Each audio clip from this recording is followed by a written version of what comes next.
परम दयाल के श्री चरणों में कोटि कोटि प्रणाम करती हूँ। आप सभी को प्रणाम। जय गुरु। मुझे प्रभु श्री चरणों में विश्वास है, यकीन है कि आप सभी अपने अपने जीवन में सुखी हैं, स्वस्थ हैं, प्रसन्न हैं और आनंदित हैं। आज मैं परम दयाल की बातों को बताने से पहले हमारे परम श्रद्धेय, परम आदरणीय SPR श्री सुनील हालदार काकू जी के विषय में और एक बात आप सभी के सम्मुख बोलना चाहती हूँ।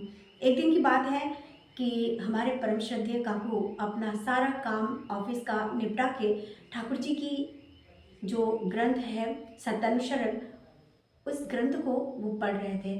सडनली उनके जो बॉस होते हैं वो आ जाते हैं और उनसे प्रश्न पूछने लगते हैं कि क्यों, आपने क्या अपना कार्य कर लिया है? आप ये कौन सी किताब पढ़ रहे हैं? अपना टाइम क्यों वेस्ट कर रहे हैं? आप अभी इसी वक्त मेरे कैबिन में मिलिए। तो काकू ने उनसे केवल इतना कहा कि सर, मैंने अपना काम कंप्लीट कर लिया है और मैं हमारे परम दयाल की ये बहुत सुंदर ग्रंथ है सत्यानुसरण, उसको मैं पढ़ रहा हूँ। तो फिर उनके बॉस ने कहा आप मेरे कैबिन में आइए, मुझसे मिलिए। वो उनके कैबिन में चले जाते हैं। फिर दरवाज़ा नॉक करते हैं। फिर उसके बाद फिर वो अंदर जाते हैं। फिर इसके बाद वो उनसे बोलते हैं कि आप जो है इस ऑफिस में बैठ के ऐसी ऐसी किताबें क्यों पढ़ते हैं? तो उन्होंने कहा कि सर, ये जो किताब है इसको एक बार आप पढ़ के देखिए कि इसमें क्या बातें हैं। आप हमेशा अपने दुख की बातें बताते हैं, इतनी प्रॉब्लम्स की बातें आप बताते हैं कि आपके 2 बच्चे हैं, एक बच्चा हॉस्टल में आपका रहता है और कई सारी टेंशन आपके जीवन में है और बेटी भी उतनी अच्छी नहीं है। अपनी वाइफ के साथ में कभी कभी ऐसी स्थिति हो जाती है कि डिवोर्स देने के स्थिति में आपका जो जीवन है वो आ जाता है।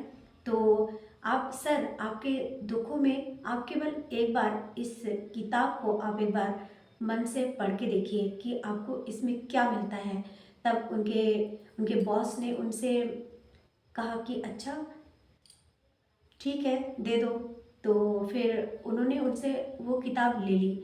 फिर घर जाते हैं। घर जाने के बाद वो किताब वो अपनी वाइफ को देते हैं, अपनी जो वाइफ है उनको देते हैं। फिर उनकी जो वाइफ है उनको पढ़ते हैं। पढ़ने के बाद वो उनके सर से बोलते हैं कि आप ना ये किताब एक और मेरे लिए मंगाइए, बहुत अच्छी किताब है, एक बार आप पढ़ के देखिए, कितनी सुंदर सुंदर बातें इसमें हैं। आप एक बार पढ़ के देखिए कि जीवन के कितने सुंदर प्रश्नों के उत्तर इसमें आपको मिल जाएंगे, कितनी संकटों का समाधान आपको इसमें मिल जाएगा। तो फिर उनके बॉस ने उनसे मतलब अपनी स्त्री से, अपनी पत्नी से कहा कि अच्छा ठीक है। फिर वो अगले दिन जब सुबह अपने ऑफिस में आते हैं, फिर हमारे SPR काकू से बोलते हैं कि अच्छा, तुम मेरे लिए ये एक किताब और मंगा दोगे, क्योंकि मेरी जो पत्नी है उनको ये किताब बहुत अच्छी लगी, इसीलिए एक और क्या मंगा सकते हो? तो फिर उन्होंने कहा ठीक है सर, आपके लिए ज़रूर हम मंगाएंगे। तो देखिए, सत्यानुसरण ग्रंथ की जो बातें हैं उनके सर को तो केवल सुन के इतना अच्छा लगा। तो अगर इसमें इस महान ग्रंथ में अगर डुबकी लगाते तो समझ सकते हैं कि उनके जो अंदर की जो भी यंत्रणाएं हैं वो सारी की सारी वो धुल जाती। आज मैं कहना चाहूँगी, सत्यानुसरण ग्रंथ में ऐसा कोई चैप्टर नहीं है जिसके विषय में प्रभु जी ने हमें आशीर्वाद नहीं दी है और हमें जीवन में किस तरह से चलना है। उन्होंने जीवन के हर एक बात को उन्होंने हमें कैसे चलना है वो दिशा निर्देशन हमें दी है। सत्यानुसरण ग्रंथ में, नारी निधि ग्रंथ में इसके अलावा भी कई सारी और भी ग्रंथ हैं जिसके विषय में उन्होंने कई सारी बातें उन्होंने कही हैं। तो सच पूछिए तो इतनी अच्छी अच्छी बातें हैं सत्यानुसरण ग्रंथ में। मैं तो पढ़ती हूँ तो ऐसा लगता है कि और भी पढ़ती जाऊँ और भी पढ़ती जाऊँ और भी पढ़ती जाऊँ। बस भाव विभोर सी हो जाती हूँ इन किताबों के अंदर, जैसे अपने आप को कहीं खो देती हूँ।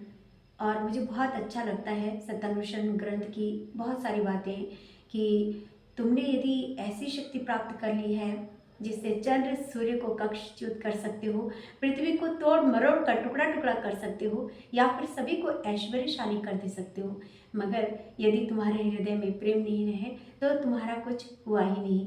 ये जो छोटी छोटी बातें हैं, बहुत विशाल इसका अर्थ है। इसका इतना विशाल अर्थ है कि इस विशाल समुद्र में यदि हम डुबकी लगाएं तो हम बहुत कुछ प्राप्त कर सकते हैं, परंतु ज़रूरत है उस डुबकी में वो भाव की और वो समर्पण की। आज मैं और एक बात कहना चाहती हूँ कि हम सभी के जीवन में कई सारी ऐसी बातें होती हैं, संघर्षों की जो ये एक जीवन होती है, चाहे वो परिवार के लोग हों, चाहे वो समाज के लोग हों, चाहे वो कहीं के लोग हों, आपको और हमको अपने अनुकूल कोई भी मेंबर्स नहीं मिलेंगे। चाहे समाज के हों, घर में हो, कहीं भी हो, परिपूर्ण आपके मेंटलिटी के लोग आपको नहीं मिलेंगे। तो हमारे परम दयाल की ही बात है, उन्होंने ये बात कही थी कि इन डिफ़िकल्टीज़ में ही हम सभी को जो है अपने आप को मेंटेन करके रखना है और प्रभु जी को निखारना है अपने कर्मों के माध्यम से, अपने कर्मों के माध्यम से, अपने अपने वाणियों के माध्यम से लोगों को इम्प्रूव करना है, अच्छा करना है, प्रभु तक ले जाना है। और यही काम हमारा बहुत इम्पॉर्टेंट काम है। तो यही करने के लिए हम इस दुनिया में आए हैं। इस मकसद को हम ना भूलें, क्योंकि हम जो है हमारे चारों ओर के जो वातावरण है उस वातावरण में खो के ना रह जाए, या अपने विश्वास को कहीं खो ना दे, या किसी और ना चले जाए, इस मकसद को छोड़ के किसी और ना चले जाएं।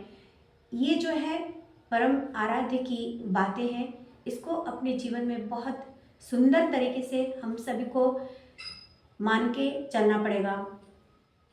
ये मैं और एक बात कहना चाहती हूँ, इस मकसद को तो हमें भूलना नहीं है, उसके साथ साथ हमारे जीवन का और भी उद्देश्य है, उस उद्देश्य को हमें खोना नहीं है। जैसे ठाकुर जी की पंच नीतियों को अपने जीवन में पालन करना, चाहे कुछ भी हो जाए, जीवन की किसी भी विषमता में हम रहें, जीवन की विभिन्न विषमताओं में भी अपने आप को बांध के रखना है, प्रभु श्री चरणों से जोड़ के रखना है, तभी हम सक्सेस है, तभी हम अपने उस परम आराध्य के शुभ दर्शन कर सकते हैं। प्रभु जी की बातों को बोलते बोलते काफ़ी समय हो गया है और मुझे अब लगता है कि अभी आप सभी से विदा लेनी चाहिए। और भी कई सारी बातों को मैं कल के और एक वीडियो में बोलूँगी। आप सभी का ढेर सारा आशीर्वाद मुझे मिलता है, यूं ही आपका शुभ आशीर्वाद मुझे हमेशा आप देते रहें। आपकी इस बेटी पे, आपकी इस बहन पे, आपकी इस माता पे सदा आपकी कृपा दृष्टि बनाए रखें, यही प्रार्थना आप सभी से है। ये आशीर्वाद सदा मुझ पर बनाए रखें। प्रभु श्री चरणों में आप सभी के लिए ढेर सारी शुभ मंगल कामनाएं करते हुए आज ही आप सभी से विदा लेती हूँ। जय गुरु, वंदे पुरुषोत्तम।